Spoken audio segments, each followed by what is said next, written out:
Edwin Friedman says that a lack of well-differentiated leadership is at the root of every conflictual system. Now, let's be clear. He's not only talking about pastors, he's talking about lay people as well. Well-differentiated leadership, or a lack thereof, determines, in large part, whether there's a conflict or not. Here are some characteristics of well-differentiated leaders. As you hear this list, I want you to think about yourself, not anyone else. They define their positions rather than defending themselves. They stay connected during disagreements rather than withdrawing from people and problems. They break down emotional triangles. They cast visions rather than holding emotional thermometers. They resist the panic that comes in the moment of criticism. And they call people to become more rather than less of what God has made them to be. Well-differentiated leaders treat congregations for drama addiction and try to free congregations from drama addiction. Let's watch this video clip. 800 000 rouvaa, 900 000 puhelimessa, 1 000 000 siellä herra. Tuleeko muita tarjouksia? Ei tule. 1 000 000 ensimmäinen, 1 000 000 toinen, 1 000 000 kolmas.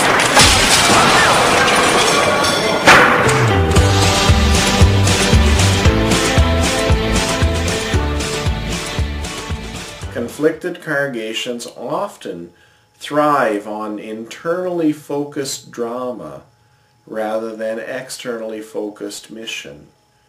In fact, congregations that wish to avoid externally focused mission may create drama in order to remain turned inward. Chronic anxiety leads to repetitive conflict. Cosgrove and Hatfield wrote an article called Church Conflict, the Hidden Systems Behind the Fight. And they wrote, conflict is normal in family life, but the repetition of the same conflict or the same sorts of conflict over and over without resolution suggests a problem in the congregational family, a problem that can be treated only if the system as a whole is treated. Here's a place where familiarity with congregational history becomes critical for leadership. I don't mean the kind of history that lists the pastors and building projects and soup suppers held over the last 100 years. I mean the real history involving real people in real relationships. In a conflicted congregation, this is the history that people don't want to discuss. If you're part of a congregation where you sometimes wonder what the secrets are that people won't share, then you probably are part of a conflicted congregation. Many conflicted congregations will have something in their history, an event, a loss, an embarrassment, an unresolved grief, something that shapes the life of that system into the future. It could be, for example, misconduct on the part of a pastor. It could be, for example, problems with a lay leader. It could be unresolved grief over a major loss. In any event, the congregation has learned something from this event, and the learning shapes their future behavior. For example, perhaps a pastor at some time did something public to embarrass the congregation. The system may learn that pastors as a tribe are not to be trusted. I hope that's not true, but that's what that congregation may have learned. After a while, the memory of the specific event fades from congregational awareness, but the habit produced by the history remains. It may be that generations of folks learn that pastors are not to be trusted. They don't know why this is the case. They just know that it is a habit, a pattern of behavior that must be maintained.